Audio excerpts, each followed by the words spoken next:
Paul. I just let him in. He's early. You get bonus points. Hey, Paul. Hello. Your beard is looking great. Thank you. This evening, it's the legend of the black bathrobe. This is the Halloween edition, I think. We're trying to make this look like a Cramps video. Well, you succeeded. Got the special lighting. I don't have a. I need a special. Yes. Good stuff. Orange. Good stuff. No problem with these lights. It's hard to read my questions, but I can do it. Oh, it's Jason. Hey, what's up, man? I'm fucking with you.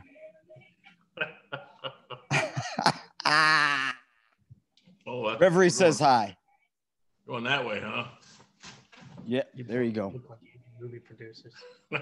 Yes. He wears the sunglasses at night. Oh, my God. What closet? Where are you? That's an amazing background. I love the background. We're here OA Studios, deep beneath the Mount. The bowels. Yes. Excellent. Yes.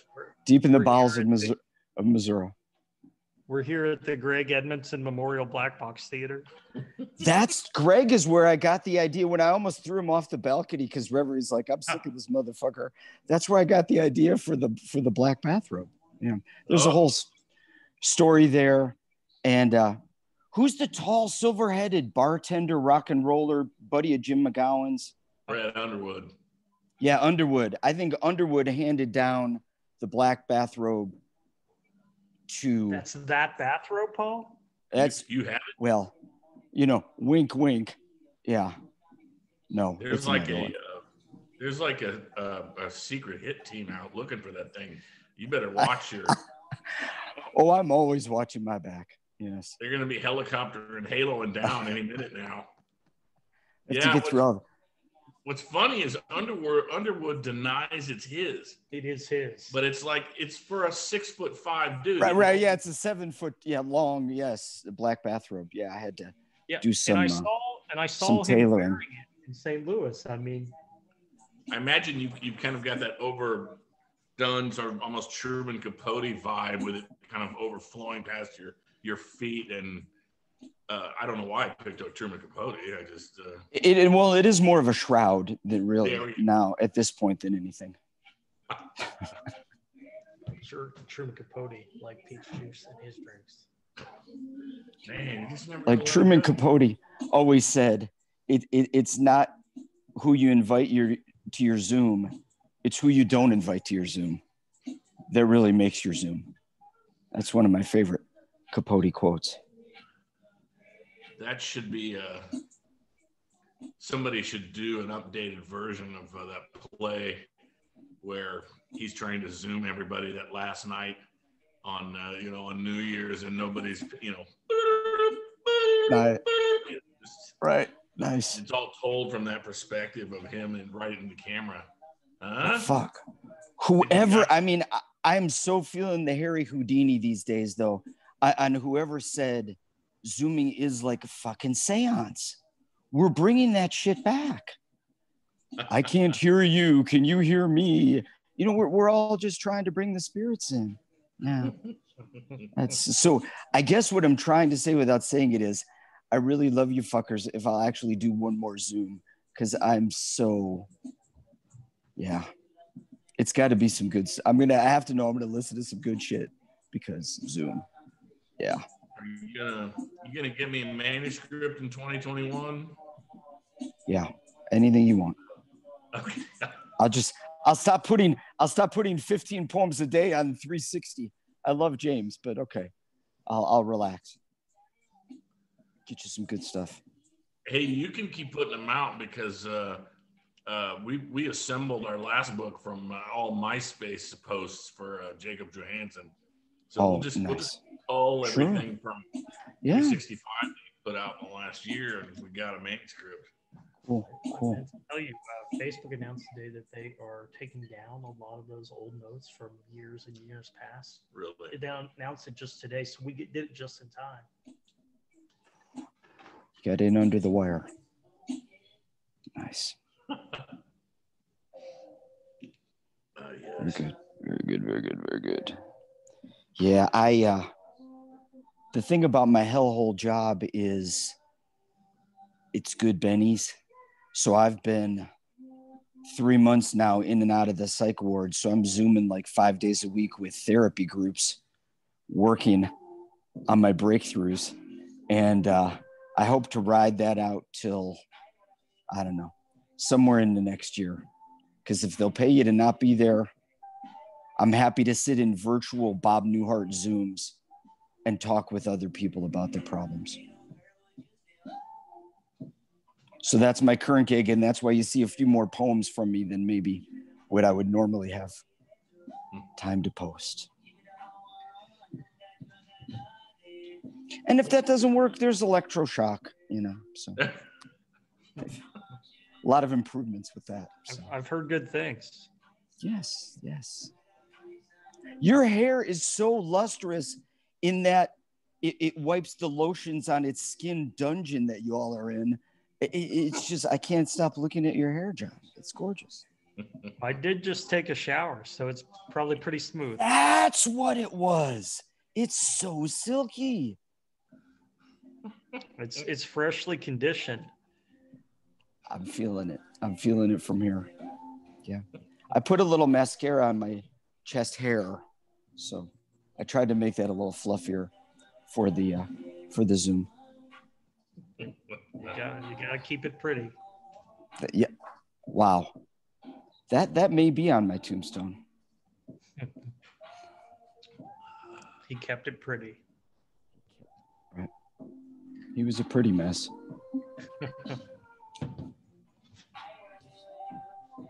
But yeah.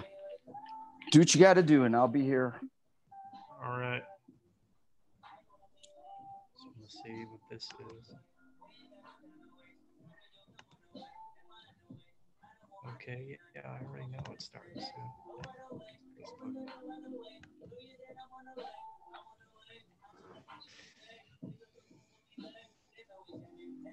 How's the weather, man? Weird. I was still swimming. We were still 80 and 90 degrees until recently, but now we had a couple of days where it went in the shitter, and now we'll be back into the 70s and almost 80 for a couple of days. Then we're going to have a couple bad weather days, but it just still better than most of the United States as far as temps. Not bad. Ryberg, did you ever hear the story of how Jim Dukers and I grew up like 2 blocks from each other, and we knew a lot of the same people and were the same age? But what ended up happening is this really rough. Okay, so Alice Chalmers in Milwaukee was a major employer, whatever. The factory had 50,000 people. So they made an entire city called West Alice because it was right west of the Alice Chalmers factory building. And if you worked there, they gave you a house and a note, and you paid it off for the rest of your life. So it was a rough neighborhood, but there was a couple of blocks right there where Dukers and I lived, where the way it got cut off is we bust into junior high and high school that were straight out of a John Hughes movie, like Fountains on the Lawn, Millionaires. Oh, Daddy, get me another Porsche for my 15th birthday. And Jim couldn't fucking handle it and said to his parents, get me the fuck out of this, because this is just too fucked up. Coming from kind of where we were, like on my block, there was 3 kids that were state champion wrestlers, with the cauliflower ears and the sweet disposition. Very rough neighborhood, but we got bust in with the ultra rich, and Jim just said, fuck it. So that's how he and I somehow never met, but lived just a few. And then the point I'm revving up to is, and I went to the second Kansas City Throwdown, and we travel 50 years and thousands of miles to meet when we grew up just a few blocks away and had a lot of common friends. So that's kind of, if you'd never heard that story, that was a wild thing that the Throwdown did for us. That's awesome. Yeah, very cool. Very cool. He's a great guy.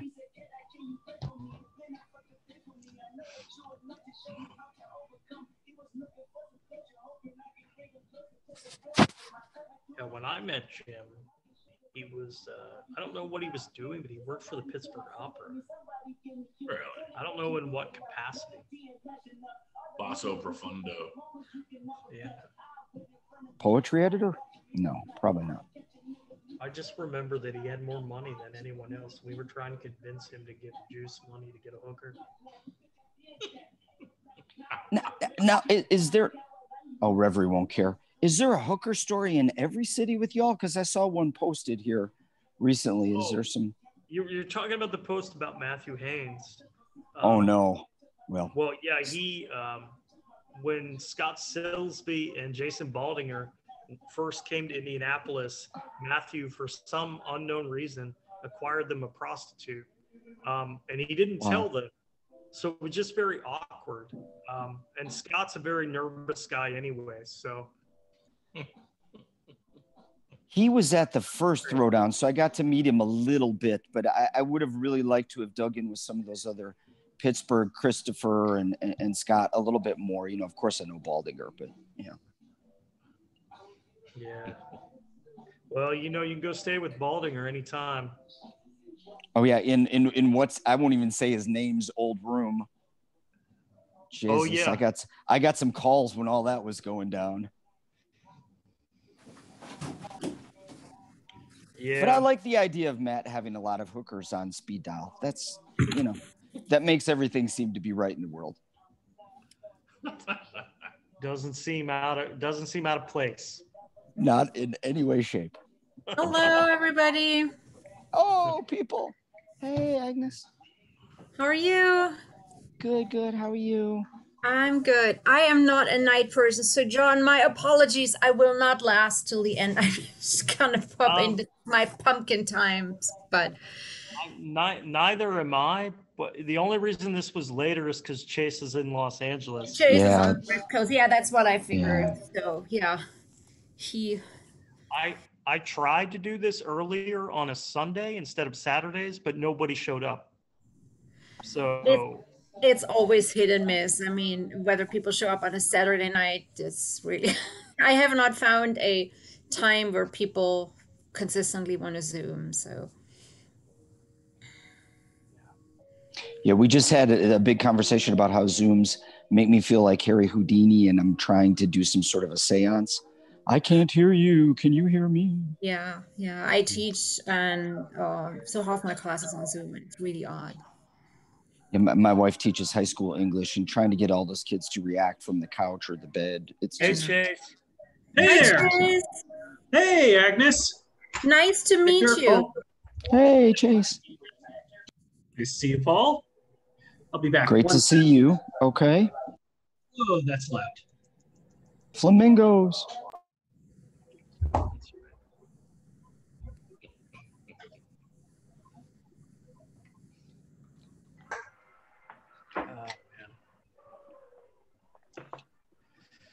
Yeah, I tried to, I'm trying to remember what time it was. I think I did one of these podcasts at like 3:30 in the afternoon on a Sunday. And it was great. It was probably the best one I've ever recorded. We just didn't have anyone there. Yeah, I wouldn't, because unless the weather is really crummy, because normally I'd be in the woods. So. Well, I had a lot of complaints from older people that were like, I want to do it at that time on a Sunday, but then when I did it, none of them showed up. But isn't that always the case? If you ask people when they want to have a thing and then you move your time to accommodate people, it's the very people for whom you've moved your thing who are not going to show up. I mean, it's like that every single time I move an event to a time that's not convenient for me. Yeah. And then, so now it's just, whenever I do it, which is a different day of the month every month, but it's always going to be at 7:00 on a Saturday. And I'm just not going to change it unless someone's in California like Chase is, and then it will be a little bit later. Well, it's at 7 on a Saturday, right? Yeah, Just for him. 7 on a Saturday, and LA is fully locked down due to COVID. What else am I going to do? I mean, is your Chase? I wanted to ask you: is your niece still in town, or did she go home? She left and went back to Denver on Tuesday. So yeah, and that definitely puts a big hole in my heart because I love the fact that this weekend we got to spend all that time hanging out with her, floating around in inflatable flamingos in the pool. But that's Yeah, her right there. How often do nice. you get to see her? That was actually the second time I've gotten to see her Oh, wow. because she lives in Denver with my sister. So I saw her right after she was born in February, and this was because of the COVID, this is only the second time. So Well, hopefully you get to see her again sooner rather than later, and hopefully you can go to Denver. that's my plan because I don't I don't have to be in a classroom until August Okay. 2021. Okay. We've already gone fully online for the spring, so Oh, are I got you? some flexible time. It's just this is the curse, right? Like I've always wanted to have this much flexible time, and Yeah. there's like so little I can do with it. Yeah. Yeah, it's true. Like, for me, it was always difficult to get from reading to reading because you had to raise the money somehow. But now I could read every day if I wanted to. Um, Yeah, but the thought of that's just exhausting. yeah, and it's not the same when it's online. It's not as No. fun. So, I mean, It, at least the live Zooms are fun.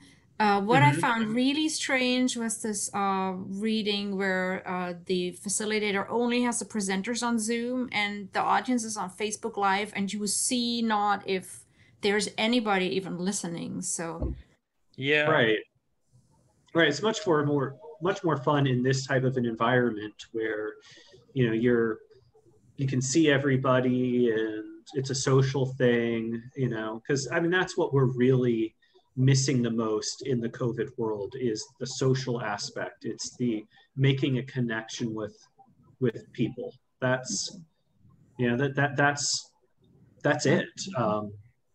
My grandmother, she's a therapist, and one of the most important things she ever said is that life is about relationships. And like COVID really strains and takes away some of the things that we've relied upon for relationships. And we have to be more creative and resilient in fighting for those aspects of a relationship that matter to us. Even No, if it it's means true. having to do it on Zoom. It takes away a lot of, you think about what really does matter to you in relationship. It takes away a lot of the triviality, you know. Yeah. I mean, and what's weird is that like some people I am more connected to because of having to do relationships online due to COVID. Like some people from like across, it doesn't matter if somebody's like a mile away or 3,000 miles away, I can't see them. So I'm seeing more people that are thousands of miles away than I would have had COVID not happened. that's true. And I met some people that I hadn't met before, and that is the one good thing for the pandemic. What I feel is really there's two things. The one thing that I'm a raging extrovert, so I'm probably one of the most extroverted people there are.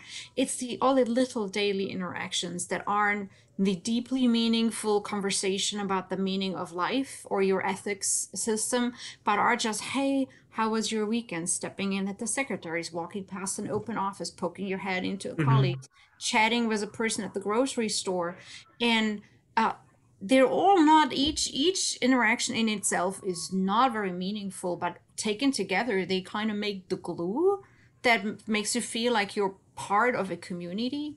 And then Mm-hmm. the other thing is I find it very exhausting that any interaction with that you want to be more meaningful has to be deliberately organized. So uh, if I don't, I think since the beginning of the pandemic, I've initiated 95% of the interactions I had. So you have to be the one to call, you have to be the one to text, you have to, Mm-hmm. because otherwise nobody, it feels like nobody gives a crap. Really. Hey, those trips to the grocery store are a big deal now. They're the social event. They're a social event of my week.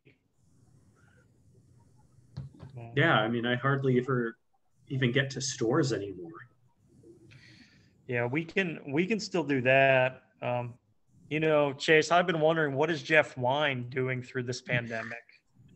I figure Jeff Wine has figured out some kind of, because he's definitely a conservative down in Orange County. He's figured out some way to profit off of the conservative fear mongering around COVID-19. Like, he's probably invented a type of mask that fits the definition of a mask. So, you can go into Home Goods or Marshalls and then yell at somebody, but you can still breathe through it. Well, yeah, he's probably created a completely useless mask that angry Karen types in Orange County can wear, and he's probably made a bundle. His mask is still probably better looking than my actual face. So, well, you should be. Why don't you get into marketing? Like, you can get those print-on-demand masks. And I got the John Dorsey look from here down here. That's right. I'd be like, give me the Jeff Wine. But, all right. Well, what time do we have here? I have to check. It's 9:08. I'll wait like 2 or 3 more minutes, see if anyone comes in, and then we'll get started, I guess, because I know it is a bit later for everyone else. All right, it's Saturday night, so we all have closed clubs we can't go to. That's true. Is that Chase? Is that Indian restaurant open? Yes, for takeout only. Okay. So yeah, it's still there. It's still humming, and that pub across the street, now they've got 2 big kind of tent-like tarp things in the parking lot, but they keep adding to it. So yes, they're outside, but they've put sides on the tents, so it's still enclosed. Yeah, that's weird. Like, just because you're not in the building doesn't mean you're safe. Yeah. No, you're right. I mean, if it's enclosed, you're still like, you're breathing in that air. Right. I mean, because like the secret sauce on this is, if you're outside and the sun is shining and it's distanced, you're probably going to be fine. But like, once you start being like, well, it would be nice if we didn't have to deal with the wind, so let's do it very, no, the wind is blowing the COVID away. Yeah. Well, the sun is killing the COVID. Yeah. I had jury duty over the summer, and I had to go in once, and I don't like being the person who is the squeaky wheel and confronting authority, but that time I pitched a fit because it was so bad, and I got excused. Yeah, that just sounds awful to me, having to go through something like that. They tried. I mean, they moved their jury selection from the courthouse to the Lions Club den, where there's more space, but they had everybody check in and wait inside before it went into the courtroom part. So we sit there for an hour indoors, and they set their mandating masks, but they didn't enforce it. And the agents here, of course, take them off or just have them pulled down. And then the biggest idiocy was they were serving snacks and coffee. Right. And it's really, what adult needs to have a snack at 9 a.m.? You can last till lunch if you're not an infant. And it was just, that defeats the purpose. So it was very uncomfortable. I think that was the most uncomfortable. I'm way more uncomfortable than teaching in person. That is fine. I like the straight talk that I'm getting from Agnes right now. Huh.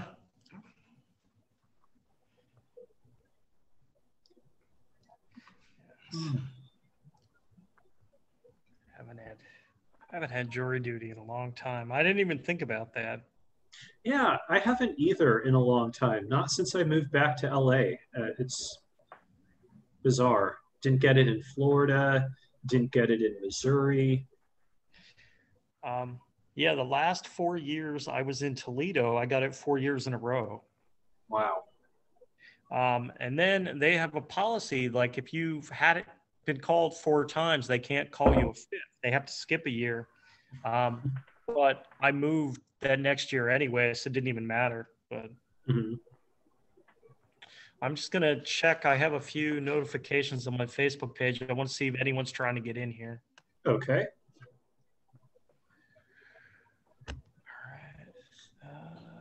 Oh, Chase, I already made my apologies to John. I may not last till the end of your presentation. So if I disappear, it's because I'm a morning person. And so no disrespect meant. Oh, no worries about that. It's just. Well, I know it's kind of weird. Still... It's so rude if people disappear in the middle of your reading. I'll just assume that anybody that disappears was horribly offended by the content of my poetry. Or they were so blown away they had to leave the room. Well, just emotionally devastated. That's right. And there's a lot of poems about dead dogs in this book, so that's possible. Dead dogs, dead cats. Yeah, it's animal poetry, but for dead animals. Oh no! But are you familiar with Shep, the saddest Townes Van Zandt song, which is saying a lot, is about a pet dog that he had that died, which he almost can't sing while you're hearing him sing it because he's so broken up. So anyway, yes, I'm ready for some dead animals. Thank you. Yeah, I mean, maybe I'm just not that good of a writer because, the easiest pathos you could build is for a sick dog. Huh.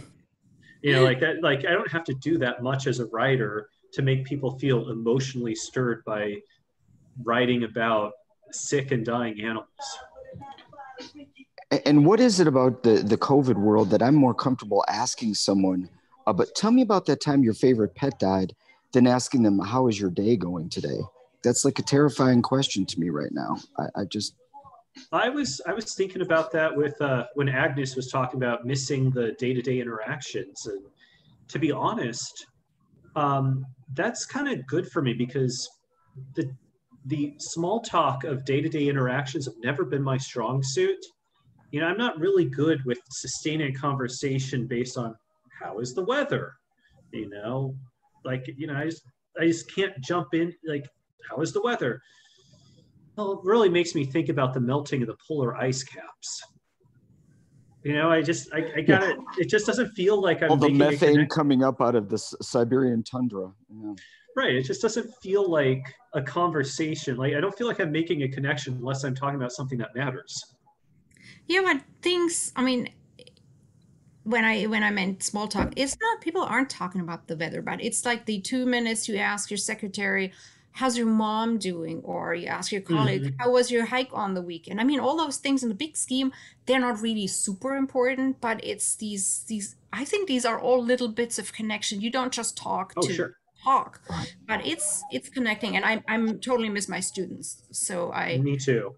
I'm used to seeing in the week 400 different faces, and you're right. It's more the checking in part. Yeah. Checking in on people and seeing how they're doing, and doing so consistently and constantly, and having that being a reliable thing that on Monday I'm going to go to work and people are going to care that I exist. That's it. This feeling that now with the isolation, it's hard to feel like if I disappeared now, how many people would really give a fig? I mean, my family, yes, but for the rest of the world, it feels pretty much invisible most of the time. At a certain point, my students are going to notice that they're not getting grades on anything after a while. But the lessons are all preloaded. They're ready to go. I can honestly say that no one has ever asked me how my hike was on the weekend, though. Maybe, how was that fried chicken? That's just a reliable question you can ask John Dorsey. Well, that is for you the same kind of joy that I get from the hiking, I guess, right? It's your equivalent of feeling like there's a point in being alive.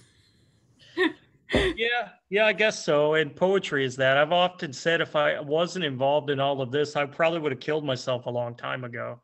And that's the truth. You know, we all have to have something. Yeah, pretty much anything you're interested in is an excuse not to kill yourself.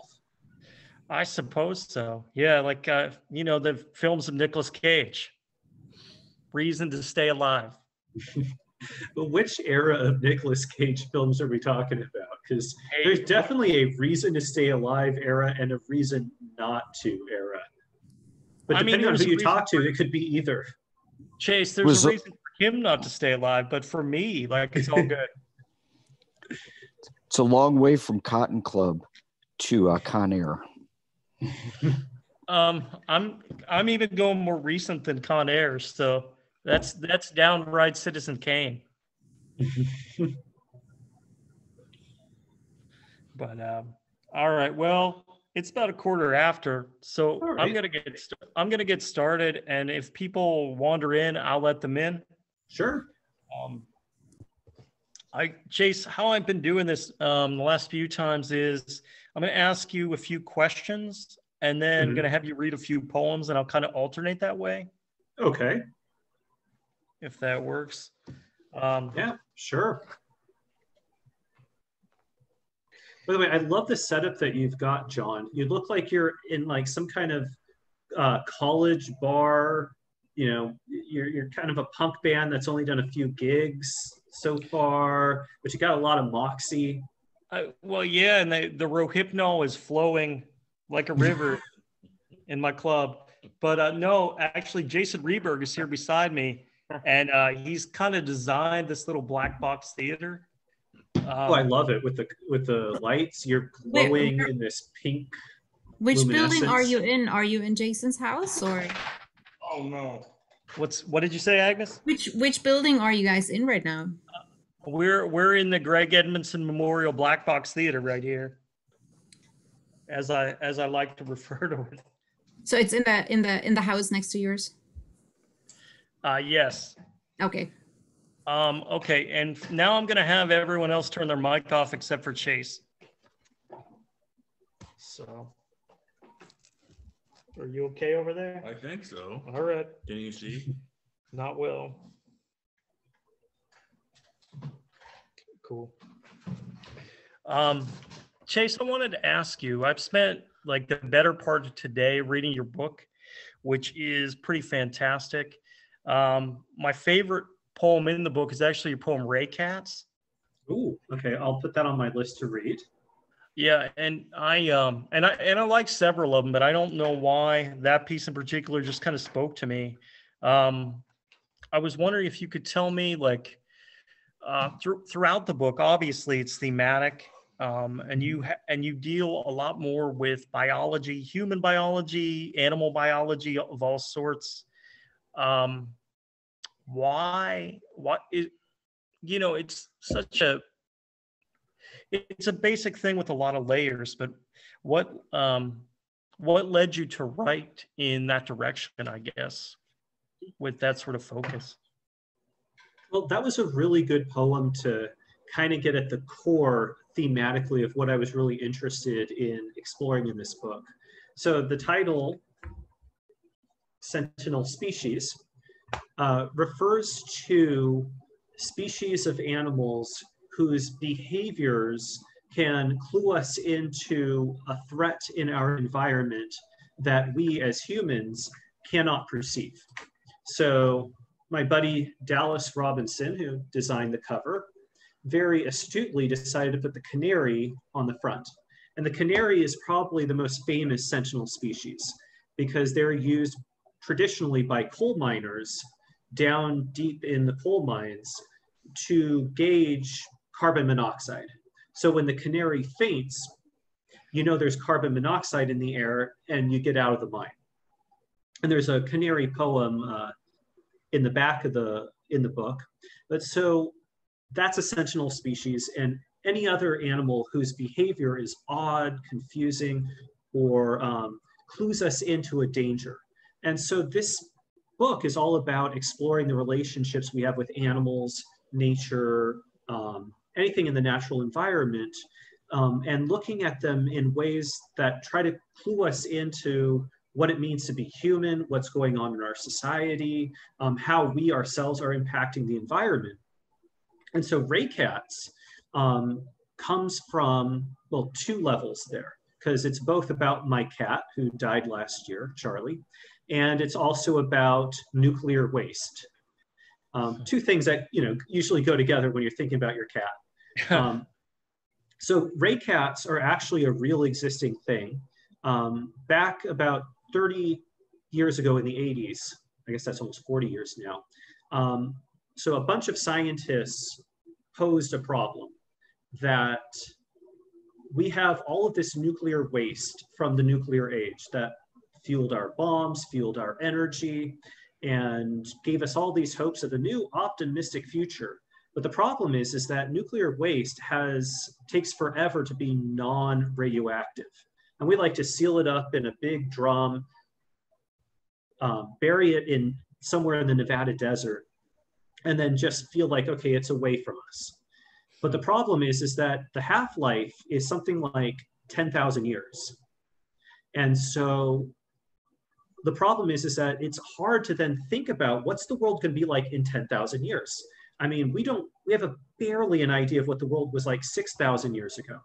Like, is language going to change? Will we have a language? What is it going to look like? So a bunch of scientists try to come up with the idea of how are we going to alert future societies that there is nuclear waste there? So they came up with a bunch of ideas, looked at legends and how language has evolved. And one of the ideas that got proposed was breeding ray cats, which would be genetically engineering cats to glow bright green when exposed to radiation, and then task a bunch of poets and writers to write stories and songs about the legend of the beware of the ray cats. So that with the hope that in 10,000 years, the story of the ray cats would still have been transmitted. Like for example, the Epic of Gilgamesh, that story is 6,000 to 8,000 years old. We still have it, and it still says things to us. So with that inspiration, we could maybe keep people safe from nuclear radiation via the legend of the ray cats. Maybe people will still be singing it in 10,000 years. They'll be singing Ray Cats, and they'll be singing probably My Humps by Fergie. And so then it made me think about my cat, Charlie, because cats are brilliant and also kind of psychotic. So my cat was running around with the zoomies around 3 in the morning, and I thought, what if cats were trying to tell us something with their crazy behavior, and we just don't remember the poems or stories and songs that were supposed to go with it? What if Charlie knows that there's something terrible happening and he's not being crazy? He was bred genetically to alarm me to something that was going on. So it was interesting that you latched onto that, because that poem is like right at the core of what I wanted to do with this book. Is that because we live in a crazy world and a crazy country? Like, did they actually commission poets and writers to write about the Ray Cat?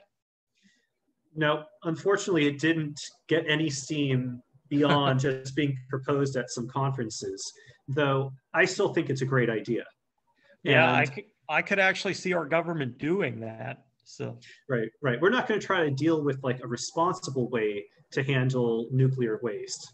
We'll just make some genetically altered cats and say, okay, cats, in 10,000 years, it's your job. I could see it. Let me ask you another question here. Problem is with the radiation, they will evolve to probably be the dominant species by that time. So then we're screwed. Yeah. In about 5,000 years, America will be run by radioactive cats. Yeah. And right. Given where we're at right now, I, for one, welcome our radioactive cat overlords. Chase, I wanted to ask you, do you yourself have a favorite piece in the book? And if you do, which one is it and why? That's a really interesting question. And I guess there's a lot of different ways I could go about determining what would be a favorite. I think I would say the one that is most like has a nostalgic, close to my heart feeling is the one in the third part, Zoonomia, the Inquisitor's Parrots. One, because it's, I think, one of my tightest works, as in being able to realize a big idea in a very short amount of space. But also, it was my first seriously published poem. So to kind of go back, I was a creative writing major in college. I wrote in high school as well, obviously, because I was an angsty gay teen. But and I kind of put creative writing aside when I decided to go on and get my PhD in comparative literature. And in 2017, I decided that I kind of wanted to take another direction. You know, research academia is a cage match to the death over terrible jobs with ridiculous amount of works and no limited satisfaction. So when I decided to go the 2-year college route, I said, okay, you no longer have research over your head telling you you don't have time to do things. So if writing poetry, if writing creatively, if being in the literary world matters to you, you got to start writing. So I did in 2017 and wrote some bad poems that are not in this book, and then tried to write some good ones. And The Inquisitor's Parrots was the first one that got picked up by a good literary magazine. It's in Wakima. So that was like the first proof of concept that what I was doing registered with other people, that I wasn't self-deluded. Some of this writing was working. And it gave me a good idea of then what was working. So I guess it's like, you know, we all have a little bit of nostalgia for our first time. And for me, The Inquisitor's Parrots was my first time. Well, that's very cool. Yeah, that kind of answers another question I was going to ask you, and that was like, from like how long of a time period was the material written over in this book? Like, but I would guess in the last 2 or 3 years then. Yes, the majority of them are the last 3 years since I kind of went more seriously into working on poetry. But a couple of them actually do date back all the way to being an undergrad in college. A couple of them are ones that I resurrected from my early college years and edited and revamped with my now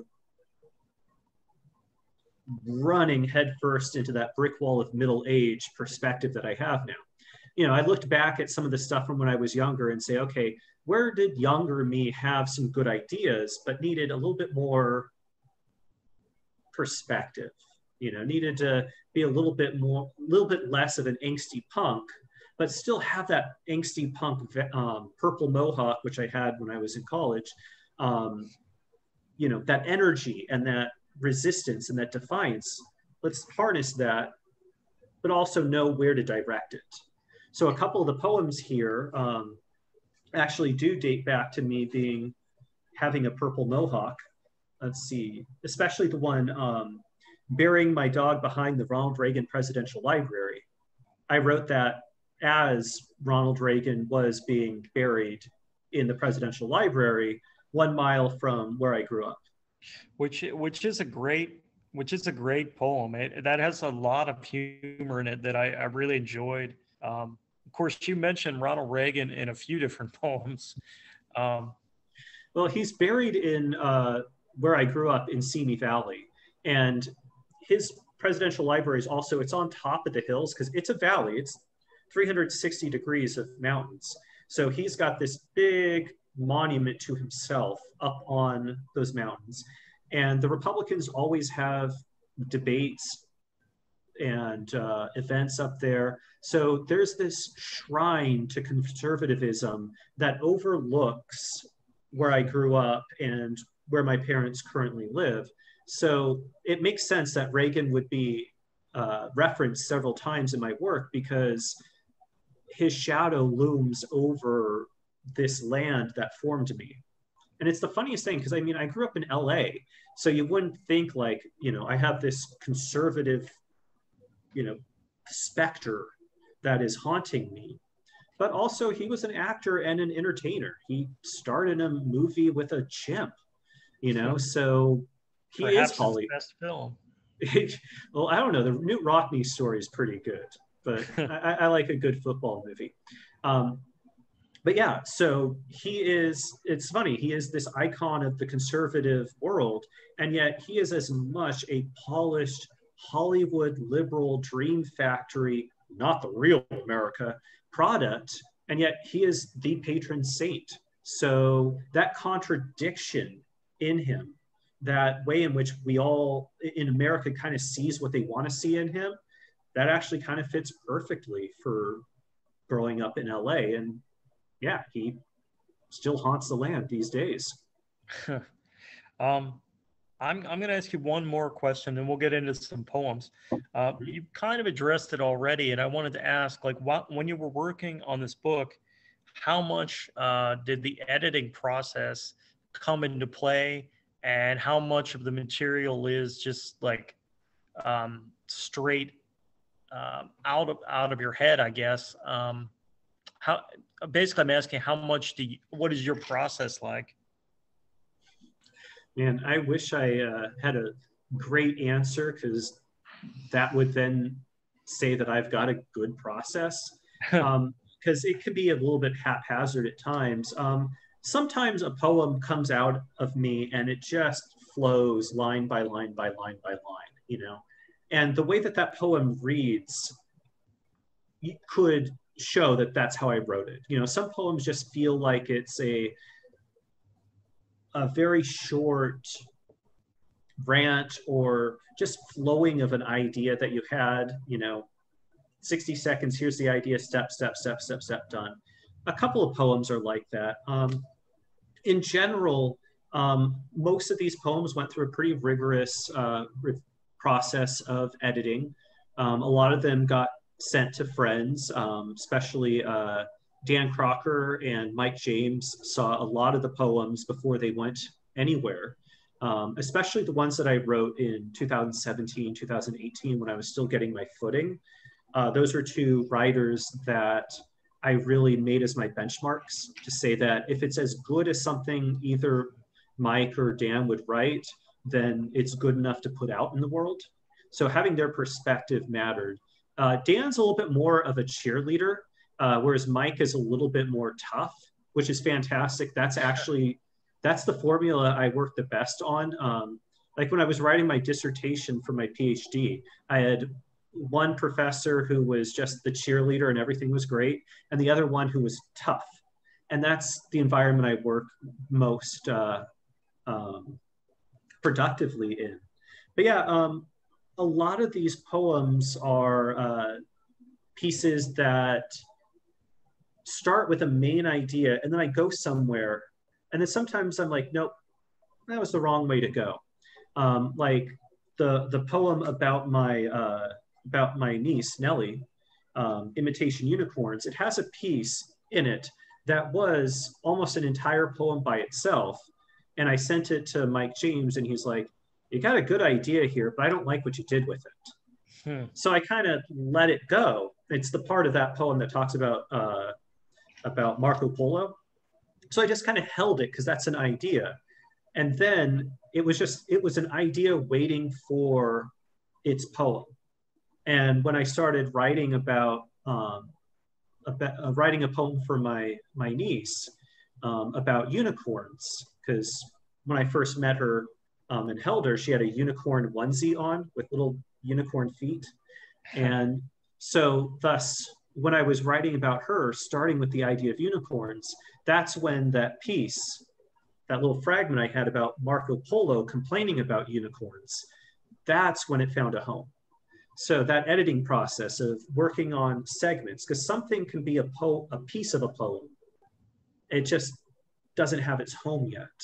And some of these poems are like that, where it was a piece I had waiting for its big idea. A couple of these are just a line that I rescued from an older poem and said, there's something here.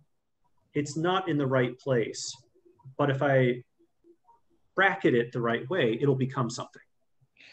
Yeah, one of the reasons why I wanted to ask you that question is I'll compliment you here and say that when I was reading the book, the one thing I thought throughout is it all felt very natural, as if you could have written it in one go. But yeah, so it made me wonder what your creative process was. Well, definitely I went back to animals a lot as I was starting to write poetry again. One, because I just love animals. Like, I just love to learn new animal facts and trivia about animals. And so that's one of the hardest things with writing poetry is, what the hell am I going to write about? You know, how do I start a poem? What am I going to do? I want to write a poem, but what am I going to write about? So one of the ways to kind of break that ice was simply to say, write about animals. And so thus new ideas would come from me because I would like learn a fact about animals, an animal specifically, and that would like stick with me. And so I'm like, well, what's the poetic significance of this? Where can I develop this idea? How can I riff off of this? Like a good example is when the blobfish poem, when I learned that blobfish doesn't actually look like that in the water, it only looks like that because you see the pictures of blobfish. He's the sad, frowning guy, big purple, pink blob. And so we all made fun of him online. Poor fish got bullied. He got internet bullied. And it turns out that that fish doesn't look that way down deep where it lives. It's just that that animal lives under huge pressure from the sea level. And so when you pull it out of its natural environment, it explodes. Its eyes bulge out, its head gets big. Literally parts of his organs and brain shoot out. And that's what you're seeing as that weird nose. He doesn't actually have that. So when I learned that, I thought, man, that's a really good metaphor for any time when one of us has felt like we've been taken out of our depths. You know, we're just fine and functional, living where we are, and then somebody else grabs us, yanks us out into their world, and then mocks us because we're not fitting what they want to look at. So it was easier for me to start writing when I said, okay, that's your prompt: animal facts, animal information. So that's why it goes together naturally, because this was just the easiest way to start writing. Plus, I'll also say that you know, the last couple of years of American culture has seen the birth of the comfort animal, because we just relate better to animals. And I think that's kind of why, for me, that it's easier for me to see the pathos of an animal and to write about that and use the animal as my kind of comfort for talking about other things. Because I'm still getting used to the fact that poetry is about just putting yourself out there in a very naked and open way. And I want to do that, but you know, I want to bring my comfort animal with me on the journey. And so that's the blobfish, that's the unicorns, that's the parrots, I literally brought my cat with me to this book. So those are my comfort animals. Okay.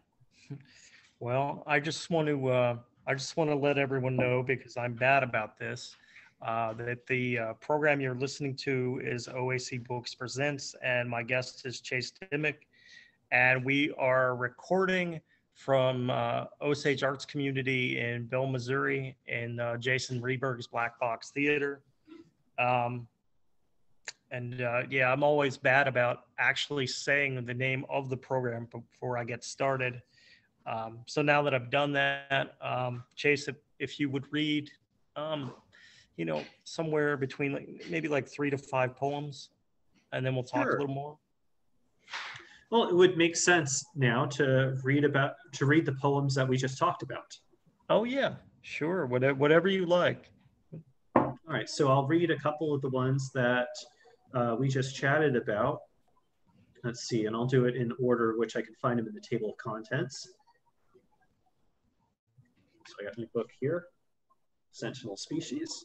So the first one I'll read is called Imitation Unicorns. And this one is dedicated to my niece, Nellie, who is looking over me in right here. I guess this is the video attached to this, or is it just the sound? I'm attached to it. Okay. Well, if you can't see it, in the picture over the side to me, she's dressed as the hungry caterpillar. Oh, I can. Yeah, I couldn't tell. Yeah, now that you tell me the caterpillar, I could see it well. Okay. So yeah, so she's doing, and she was 2 weeks old. So she's already doing literary cosplay at 2 weeks old. Huh. So anyway, so this is what I wrote for her. It's called Imitation Unicorns. When I first held you, I watched unicorns prance in soft, fleecy pink across your onesie as your dreaming, breathing belly rose in and out, lifting them off into the infinite pastel possibilities of infancy. I wondered when you'll start sorting your fairy tale menagerie into fact and fiction, when Z will still be for zebra, but you will have to settle for urchin or the unspotted saw-whet owl, the unlined giant chafer beetle, the unstreaked tit tyrant, or any number of animals defined by what they lack. Will you still marvel at the unadorned rock wallaby despite his lack of adornment? Will you still respect the unarmored three-spined stickleback despite her vulnerability? Will you accept substitutes? The fencing narwhal swashbuckling the Baltic, more weaponized than majestic. The hornbill who flies like Pegasus but shrieks, fighting for figs in the trees. And here's the part that Mike James saved me from using badly. When Marco Polo first laid eyes on a rhinoceros in the land of Bosma, he wrote, unicorns are, quote, altogether different from what we fancied. He bemoaned, unicorns are not in the least like which our stories tell of. They delight much to abide in mire and mud. 'Tis a passing ugly beast to look upon. I hope you never use myth as your measure. When you gaze at the unicorn trotting through the frosted cupcake mountains on your Lisa Frank Trapper Keeper, know that fantasy is a projection of our inner colors on a world both gray and yet so brilliant we can't see all the light in the spectrum. And most of all, humor your uncle when he pulls a mule to your birthday party, straps a rainbow-painted corn cob to its head. When you ride old Wilbur into a sunset that stops at the fence in your backyard, know he did the best unicorn impersonation his old bones could carry. So that's Imitation Unicorns. Yay! Applause from the audience. So let's see, what were the other ones I talked about? Oh, Ray Cats. Is this the Ray Cat poem we talked about earlier? Ray Cats. The half-life of our waste is longer than the span of our language. In 10,000 years, long after the American flag has fallen and the breath of the last angel speaker has evaporated into the air, our nuclear byproducts will still be more than 50% potent, still toxic beneath the sands of Nevada, where suburban civilization will sprawl, then ebb. How will we warn the heirs to our radiation in a language yet to be uttered? To answer, scientists and linguists created nuclear semiotics, a study into the universal signification of danger and fear. Bastide and Fabry proposed breeding ray cats, a species that glows ominously when exposed to radiation. Fabulists and artists would be tasked to create a mythology of the illuminated cat as a nuclear harbinger, knowing stories and sculpture survive well past the life of the culture in which they were first imagined. When I see Charlie staring blankly at a wall, I wonder if he's transfixed by an isotopic decay, only that he can see. Those glowing yellow eyes trying to tell me something invisibly denaturing my DNA, When he dashes through the house at 3 a.m.? Can he hear some kind of high-pitched Geiger counter racing, telling me to run? When he begs me to rub his belly, only to claw and bite my hand, is it the nitrates in my hot dog? The aluminum in my deodorant? The particulates of smog seeping into the room? I try to translate the cuneiform Charlie scratches down my arms. The marks puff red in a warning I cannot read. That's 3 cats. So good. So good, Chase. I'm honored by the fact that that was your favorite one in here, because that was one of those ones that I'm like, I think this one's really good, and then didn't get accepted anywhere. Except it is going to be, and it's actually interesting, that Naropa University picked this one up for Bombay Gin. I just haven't gotten the book yet, but yeah. Oh, that's very cool. Yeah, definitely. There's a synergy there between Naropa and John Dorsey that kind of fits. Let's see. We talked about, the one about Ronald Reagan. So this one comes from this is the energy of my punk, purple mohawk, liberal at Santa Cruz energy, edited by I'm in my mid-30s and I have a 401k reality. So this one's called Burying My Dog Behind the Ronald Reagan Presidential Library. In the hills of my hometown, I have witnessed the burials of 2 house cats, a golden retriever, and the 40th president of the United States of America. Bo stayed alive long enough for me to arrive home from college. Glaucoma fogged his vision. Horseflies lapped at his sores, his tail too limp to swat them away. The rock I placed above his grave is missing, probably blown down the dusty cliff by the Santa Ana winds. I replaced it with a half-drunk PBR the last time I hiked up the hill. Across the ravine, Reagan's library is visible from a golf course and a trailer park.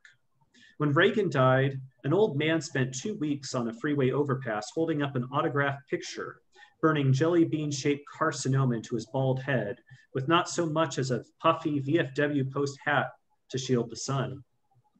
He remembers the colonial 80s, the white flight from LA that formed Simi Valley, that built a community of upper middle class, upper middle managers. Makeshift memorials in Reagan's honor marked the significant street corners. Red, white, and blue dyed 7-Eleven carnations and jet ink home printed Reagan photos replaced the weathered remnants on telephone poles.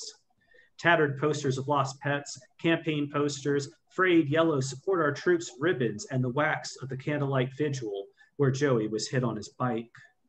The memorials popped up everywhere that seemed vaguely patriotic. In front of the post office, city hall, the police station, and beneath the 50 feet of rippling stars and stripes waving in the parking lot of the Chevrolet dealership. There was a collective sense of loss, though not everyone was quite sure what they were missing. I could see my house from the helicopter footage, the parade of limousines and hearses filled with dignitaries, as Secret Service agents guarded a corpse with their lives. Larry King stared silently at me from the TV, waiting for some kind of grieving I didn't know how to muster, as I stroked a cat in my lap, who did not know it too in 4 months would join the president and Bo in the hills. By the way, I don't know why, but I decided I had to change the name of my dog because he died, and I feel like I didn't get consent from him to use his name. Whereas Charlie, he was alive for my rebirth as a poet. So and he was there while I was writing. So it's I had consent from him. So I could use his real name, but Bo was not my golden retriever's name. In fact, it's actually talking about crying about poems. Bo is actually Jimmy Stewart's dog's name. And on the Tonight Show, he read a poem he wrote about his dog Bo and cried in front of Johnny Carson. Huh. And that's the reference. So yes, I'm stealing from Jimmy Stewart. Making that change, was it a little bit easier for you to write the poem? Yes. It was easier for me to publish it, because this one appears originally in the Museum of Americana online, which is really wonderful online publication. But something about changing the dog's name, you know, to not to say I don't have consent from beyond the grave, made it seem like it was okay to put this out into the world. You know, like, and that's one of the hardest things about being a writer. And one of the things I admire very much about your work, John, is that like you're able to talk about family and about deep things from your childhood and about the people you care about, and you're able to put that out there. And I'm still, since I haven't been writing for as nearly as long as you have and not been publishing for as long, I still have a little bit of skittishness about like, oh, my feelings are out there and anybody can Google them, and then anybody can make fun of me on Twitter because my feelings are out there. Yeah, I have the benefit of my family not actually reading my poetry. Until recently, my mother has, in the last year or two, taken an interest, and it's slightly disturbing. Yeah, that's the same thing. That's why there's nothing about my parents in this book. You know, not that they're not worthy of poems, they are, but, and I wouldn't have anything to, you know, it's not like I'm about to write, you know, my own version of Sylvia Plath's Daddy from a gay perspective. You know, I don't have that in me, you know. Maybe that's the problem, is how do you write a poem about your dad when it's like, I have a good relationship with him and he is currently alive and we do things like plant trees together. There's no poem there. You know, I'd like to think there is a poem there. It's just a little bit harder to get to, but right. It would take somebody that's very skilled, you know, whereas I'm like, oh, I'll make people feel things by having a dead animal in there. That's low-hanging fruit sometimes. Well, whatever it is, you did a good job, a really good job with what you had. Your book is excellent. So you clearly chose topics that were either interesting or you made interesting. So I like the idea that's pretty high praise, is that I can make something interesting. I think we can. I think that you have. I think that we all have that as a possibility as writers. I hope so. Mm-hmm. I think that's the big skill, because anybody can point to something that matters, but what I think real insight from an artist is when you're able to take something that people overlook or discount or are familiar with but just don't invest thought into, and then say, no, with my perspective, you're missing this. And then suddenly you've rebirthed and you have deified and you've opened up the cosmos of a thing that we overlook. You know, it's like something that I tell my students when they write essays, is that they think, man, in 4 pages, I got to write everything there is to know about this topic and information. I'm like, you don't have to do that, because if I want just that, I'll go on Wikipedia. What I want from you is, what is the very unique insight you can bring? Because I'm reading this not to get info on a topic. I'm reading this because I want somebody who is not me to show me something I'm not going to find, because I'm not them, I'm me. And I think a really great writer can make us care about something that we've overlooked, because they see something in it that we cannot see because we're not them. Well, you're right. I always preach to people about accessible language. I'm a huge believer in it.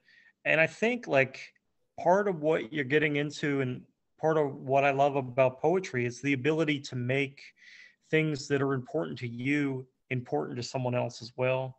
Mm-hmm. Not that they'll take away what you took away from the experience necessarily, at least not every time. Yeah, but to be able to share that commonality, is just really important. Absolutely. That's when I teach poetry in my classes, one of my lines that I repeat over and over again when we analyze a poem is that I believe that the greatest poems ever written are able to take a very specific, unique, subjective thing to the writer, because we like to learn new things about a person. We want to see their perspective. So they're able to take something super personal, super specific, but use it in language that also opens it up to everybody. So they can talk about the specific in a universal way and not sacrifice an inch of the specificity to their lives, and yet communicate it in a way that we all identify with it. So that, and the power is when we could take, when somebody can do that, and I can identify with them and feel what they're experiencing, even though there are big differences between us. And that's a powerful poem. One I can think of, a classic from long time ago, but I use it a lot because I do a lot of bird poetry. In fact, I'm working on a project with science students and art students and poetry students on a website about local birds. And one of the ones I use as kind of like a baseline is the Paul Laurence Dunbar poem, Sympathy. And that's where the famous line, "I know why the caged bird sings," comes out of, which later Maya Angelou riffs, not rips. Just want to make that very clear. Yeah, she's riffing on the idea, because Maya Angelou was the first poet I ever fell in love with as a young person, and she is God to me. But anyway, but that line, even though he's writing specifically about the experience of experiencing racism in the late 19th century, the metaphor that he uses and the language with which he communicates his experience speaks to everybody. And so we can both understand through it exactly what it was like to have to go through that type of segregation and Jim Crow era America. And at the same time, he's speaking to something that we've all experienced. We've all been the caged bird. So we both get the specificity, and he opens up a universe of experience that puts words that explain how we feel. It's genius. And great poems do that. That's I'd wanted to ask you, you obviously work in academia. I've been to your college. It's a wonderful campus there. I was amazed by how large it was. But I wanted to ask, does any of your day-to-day and that experience impact the poetry that you write now? And if so, how? And part B of that, have any of your students or coworkers, anyone like that, made it into one of your poems? That's really interesting. And I almost have to look at my table of contents to be like, oh, is anybody that I work with in here? So yeah, there's a lot of layers to that question. First, I don't think there's any coworker or person on campus that's in a poem specifically, but this entire book is better because my colleague, Mary Angelino, who teaches the creative writing classes on campus, she edited the entire manuscript. So she was the one, after I put it together, that I sent it to. So she is the reason why it is more efficient, tighter, and cohesive. She gave amazing advice, both line level on some poems, but also on the level of, I don't know about this poem, or if you want to keep it, you need to work this angle. So a couple of pieces that, weren't my best didn't make it in. A couple of pieces that I was on, but she's like, no, you got something here, but you got to work this, got in there, which I'm very glad, because the canary poem got in here because she had a voice of confidence on it. She just gave me really good line by line edits to make it more efficient. Because one of my things about, and this goes back to being an academic, is that I have a problem sometimes when I write that I tend to make my poems too academic. Because I have a big idea, and coming from writing academic literary analysis, I'm like, okay, I need to describe everything there is about it and make sure you absolutely understand point by point by point by point. And that's not how poetry works. You know, that's how academic writing works. You know, so her help, I kind of edited out and let go of that a metaphor is okay. I mean, obviously I know that, but there's a little part of me that's like, yeah, but a metaphor could be interpreted in different ways. Wait, you know that's how poems work. Stop it. Don't be a control freak over your own poem. Other people are allowed to get something out of it that isn't you. And that's actually what makes a poem work. You know this, stop being a control freak. But I think maybe that's just part of being new-ish to creative writing, is that, you know, you put out your babies into the world and you want them to be exactly as you saw them, but in reality, they are their own entities and they're going to go their own direction. And that's what makes them viable. If they only go your direction, then the poem doesn't work. It's just a rant.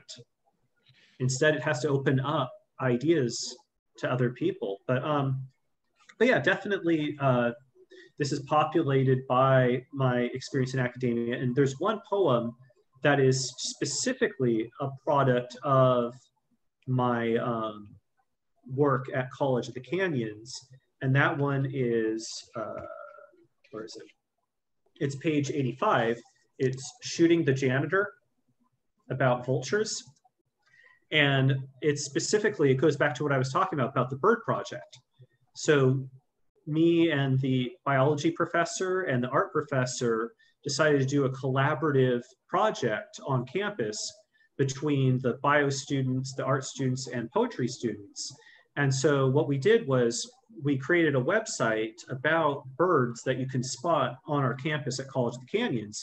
And we included spotter's guides, so how do you find the bird and how do you interpret their behavior, an artistic rendering of the bird, and then poetry about the bird. And so when we were starting this last year, I needed proof of concept. So I took the narrative about finding the bird and a good drawing of the bird, and then wrote my own poem. And so that's where Shooting the Janitor came from. It was to get a project on campus launched. And it's actually, if you go to our site, birdsofthecanyons.wordpress.com, that's where Shooting the Janitor is located, though it's called Turkey Vulture, so as not to confuse people. Yeah, I was going to ask you, do you want to read that poem right now? Sure, I'll read it right now. Sure. So this one's called Shooting the Janitor. And man, I've read this many times on campus as part of many strategic initiatives. They're really proud of the bird website. So they're like, go read your vulture poem. Okay. So Shooting the Janitor. The turkey vulture does not understand how when we look to the sky for omens, we cannot see the life behind the symbol, the blocked artery beneath the heartbreak. He does not know what we hear his call as a dirge, that his patience is confused for prophecy, that he looms over the festering of guilt. Gliding above, unaware he is a harbinger, people below chart the geometry of his loops, trace his flight pattern with their fingers, hoping to spell out a name, something he knows about the ground he circles. And the longer you watch, the more he perceives. He circles you. But the turkey vulture is not the grim reaper's falcon, running errands for the damned. His prey is carrion, Those animals who long ago keeled over belly full of pesticide, collided off the front bumper, lapped antifreeze trickling down the arroyo, managed to limp further after the buckshot, and saw the face beneath the hood was man and his scythe was an aerosol can. He looks for putrefaction, meat spoiled to the point of danger. He can eat salmonella without illness, clean the streets of botulism and anthrax with only a beak and stomach.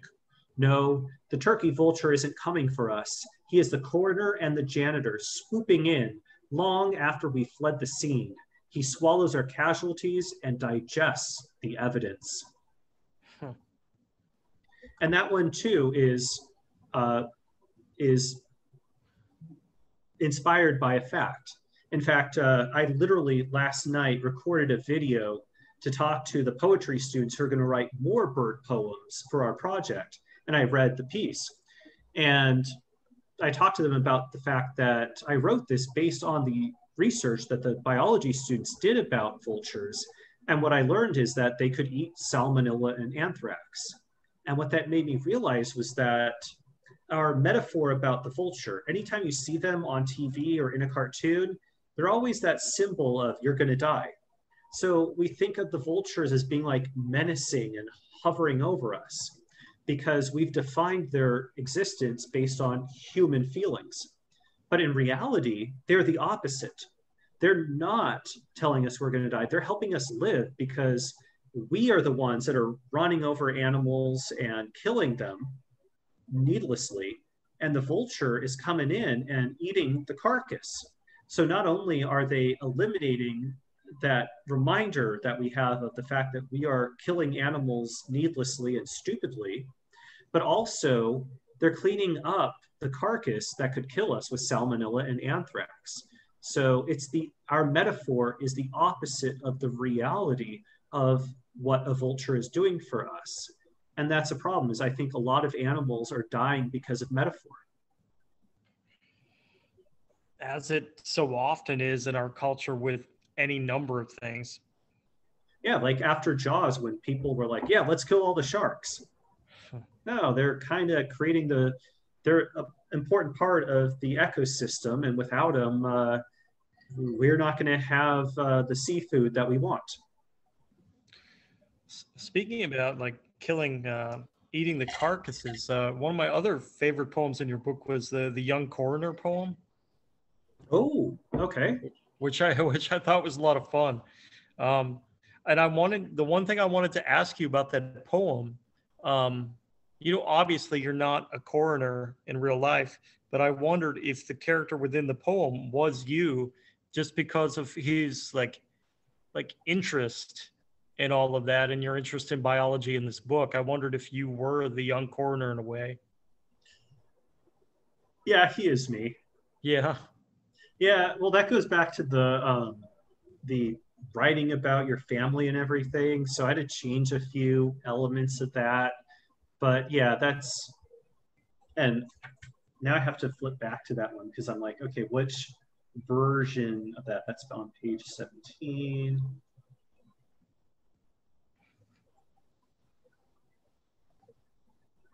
Okay. Yeah, that kid is me.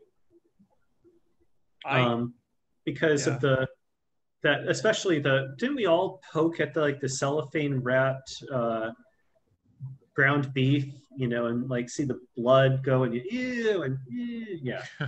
we all did that. Yeah, that was one of the poems in the book that genuinely made me smile. That and in the poem where you talk about the coach at your high school and you reference Meredith Baxter. Learning about bulimia, I thought was so funny. Wow, it's funny, your picks are all validating early 20s punk me, because that one, the coroner poem, is another one that existed that I wrote when I was an angsty gay punk in Santa Cruz and have resurrected and redirected in a more productive way as an adult. And then, yeah, that other one about high school and the fact that that our health class was taught by the assistant football coach. And yeah, the background on that one is that our health, and we're here in LA, we got, right, isn't this like the bleeding liberal factory here? Isn't this what conservatives like rail against? And yet my health education in ninth grade, was nothing. It was taught by the assistant football coach. And instead of like reading books or learning things, we just watched made for TV movies. And Meredith Baxter was in one about bulimia. And so that's where the reference is. I just remember in the 90s and probably the early 2000s, it seemed like Meredith Baxter and Judith Light were in every one of those types. Yes. So yes. Yeah. Right, because they already have ethos and gravitas from the 80s.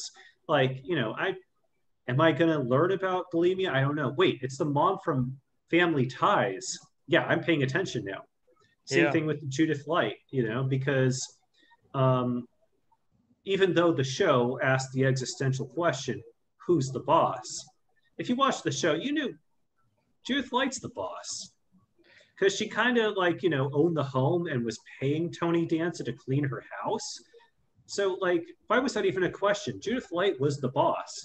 And anybody who watched that knew she was the boss. So if you saw her in something, you would watch because Judith Light is the boss. See, we're getting down to the real issues now.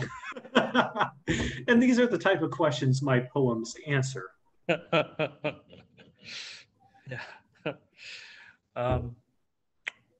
you want to read a few more poems, and then I'll ask you? Probably have a few more questions left, not many. Sure. So I'll let's see. I'll read the two that you just brought up, and I'll also read, since I didn't read it earlier, the one that's my favorite. Okay. The Inquisitor's Parrots. Nice. Okay. So this one's The Inquisitor's Parrots, and it was published originally in Waccamaw by Coastal Carolina University. Go Chanticleers. It's a large chicken. That's their mascot. The Inquisitor's Parrots. When Columbus returned to Spain, he gifted 2 parrots to Queen Isabella.